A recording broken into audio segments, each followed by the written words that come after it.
Hello and welcome to Native Speakers Academy's Underground Education. My name is G and I am your host. This is a short digital media netcast in which we are going to look at different issues related to education, schools, society and learning in general.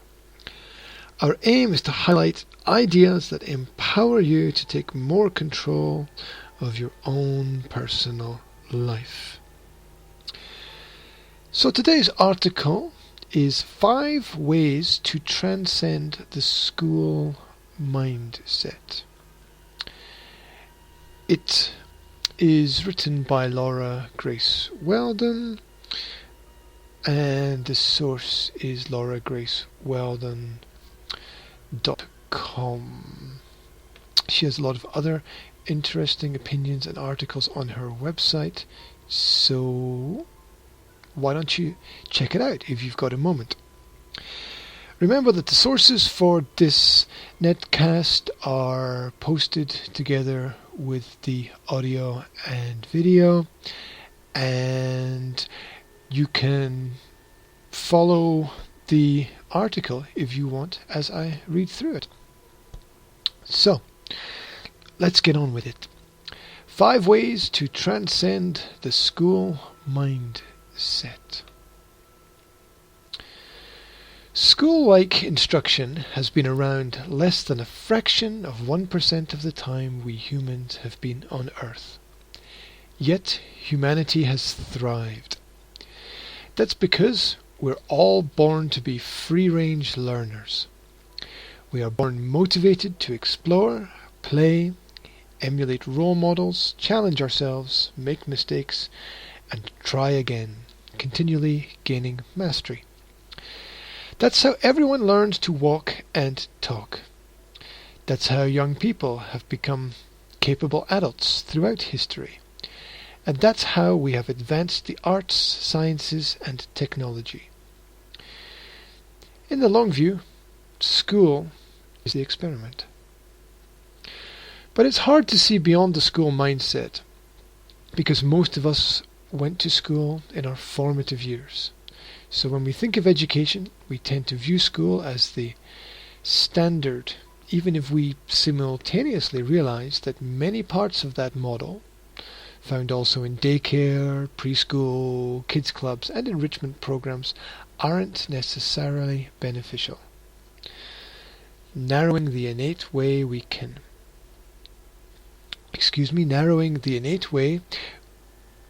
learn can interfere with the full development of our gifts. Here are 5 ways to get past the school mindset. Welcome divergent thinking.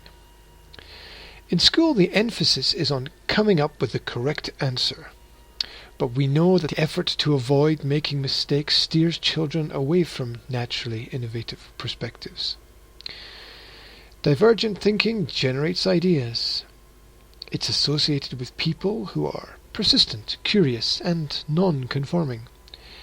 Research going back to the 1970s shows that children today are less imaginative and less able to produce original ideas, in part due to today's test-heavy schools. Please note that links are provided in the article. So this is dire news, because creativity is actually much more closely linked to adult accomplishment than IQ. In fact, 1,500 CEOs listed creativity as the leading indicator of leadership competency. Link provided. We don't have to instruct kids in divergent thinking, just nurture it. Children are naturally inclined to question and explore. Let them ask questions, help them identify problems to solve, appreciate novel approaches to problems, and let kids think for themselves, even if there are mistakes made along the way.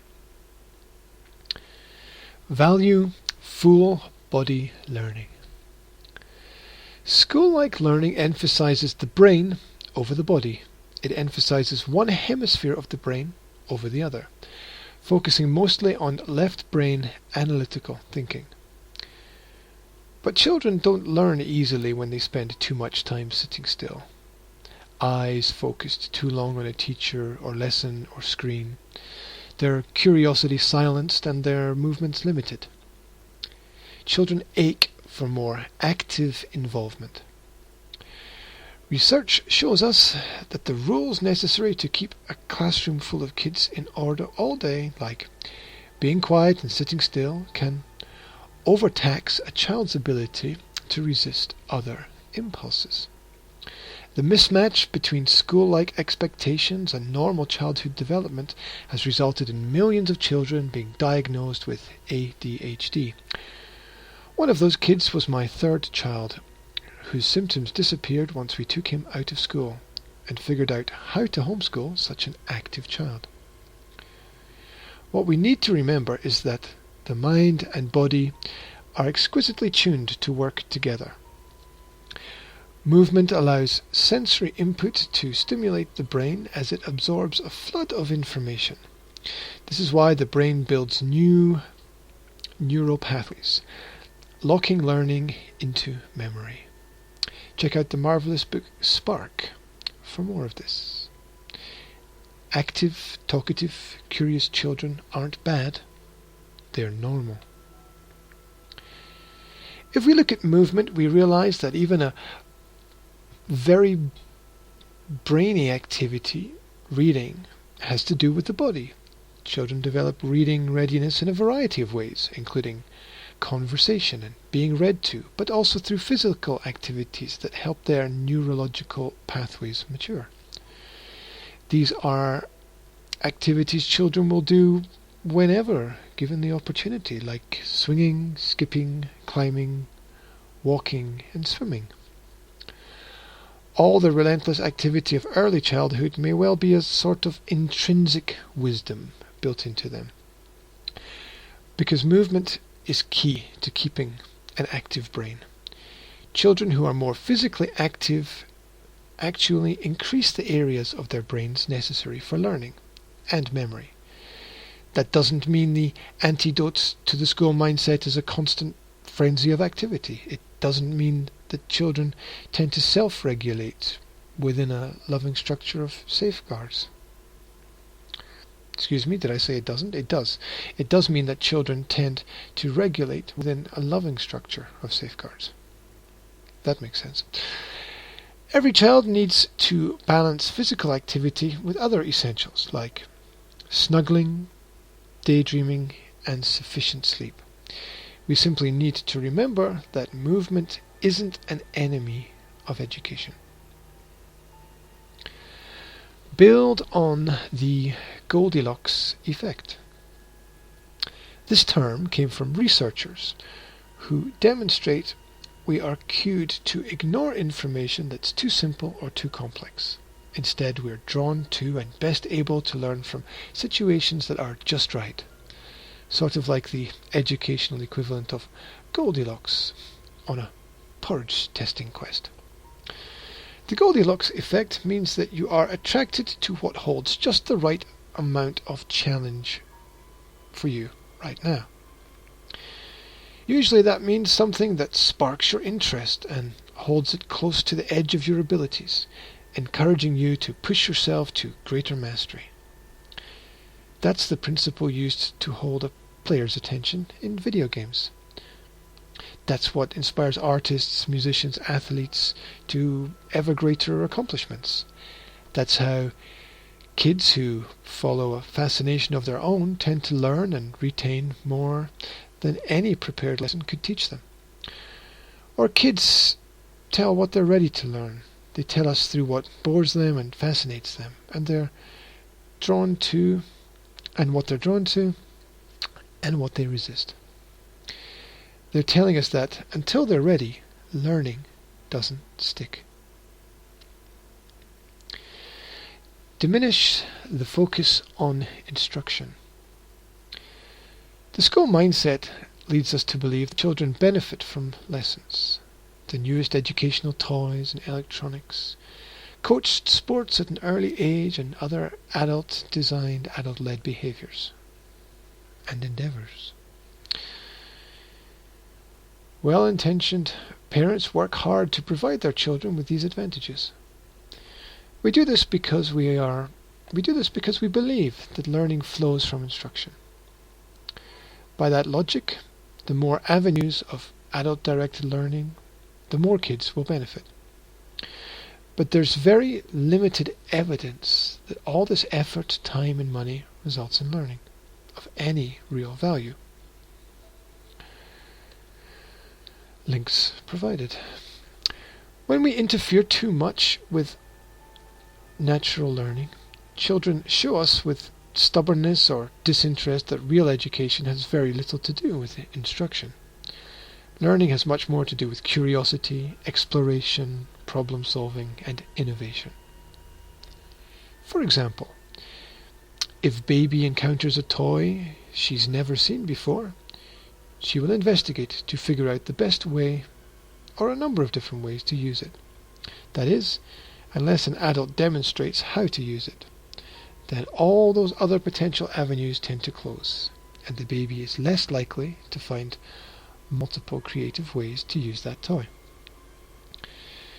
Studies show that helpful adults providing direct instruction actually impede a child's innate drive to creatively solve problems. This experience is repeated thousands of times a year in a child's life, teaching her to look to authorities for solutions, and is known to shape more linear, less creative thinking. This isn't to say that all instruction is bad, by any means. It does mean that 6 long hours of school-based instruction plus after-school adult organised activities in sports or recreation or screen time supplants the kind of direct, open-handed, hands-on activity that's more closely associated with learning. Most of the time, this kind of learning is called play. Recognize free play is learning. Before a young child enters any form of schooling, his approach to as much of life as possible is playful. A walk is a play. Looking at a bug is play. Listening to books being read is play. Helping with chores is play. School separates what is deemed educational from the rest of the child's experience. It demonstrates that learning is confined to specific areas of life. A divide appears where before there was a seamless whole. Playful absorption in any activity is on one side in opposition to work, and learning on another. This sets the inherent joy and meaning in all these things adrift. The energy that formerly prompted a child to explore, ask questions, and eagerly leap ahead becomes a social liability in school. But play is essential for kids, for teens, for all of us. That doesn't mean a child's day should be entirely play-free, or entirely free play. Excuse me. Many homeschooling families find it easy to accomplish far more than a school curriculum can cover with only a few hours of academics a day. There's also a great deal to be learned from meaningful involvement in household responsibilities, as well as community service. But it helps to recognize that free play promotes self-regulation. Self-regulation is a biggie. It means the ability to control behavior, resist impulse, and exert full self-control. All critical factors in maturity. Play fosters learning in realms such as language, social skills, and spatial relations. It teaches a child to adapt, innovate, handle stress, and think independently. Even attention span increases in direct correlation to play. I want to nurture my children in such a way that they define success on their own terms. I hope that means they craft a life based on integrity, one that brings their unique gifts to the world. Homeschooling, for my family, gives us the freedom to go beyond narrow roads to success. Democratic schools can also provide that freedom. This is the way young people have learned throughout time. I've come to trust the way it works for my family. And that's the article. Just to repeat the title, it's 5 Ways to Transcend the School Mindset, written by Laura Grace Weldon and posted to her website, lauragraceweldon.com. If you liked this article, then please share it with friends or post a link to it. Thank you for your attention. Native Speakers Academy is a small independent centre for educational theory and research. Please support us by visiting our websites nsa-slovakia.com and nsa-education.com. You'll also find us all over the internet. Just use a search engine like Google or Startpage or Yahoo. I hope to talk to you again soon. Until then, stay safe and have a good day. Bye for now.